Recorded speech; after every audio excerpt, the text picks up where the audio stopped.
Welcome back to Therapy Thursday. If you've ever seen any of us for a back complaint, you probably know by now that we're fans of neutral spine exercises. What that means is just keeping your spine stable, not having to bend or extend. It's an easy way that we can start the rehab process even with acute back pain. Examples of neutral spine exercises are the plank, the side bridge, or the bird dog. However, after about a week of performing the bird dog, a lot of people come back to us bored. The bird dog looks like this.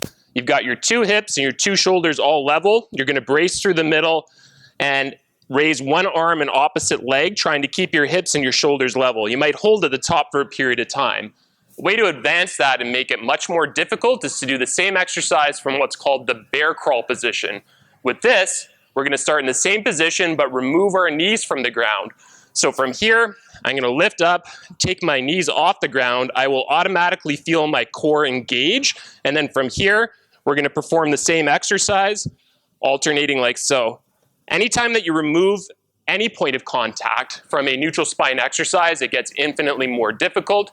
Next time you're assigned the bird dog exercise and want to make it tougher, try that. And we'll see you next week on Therapy Thursday.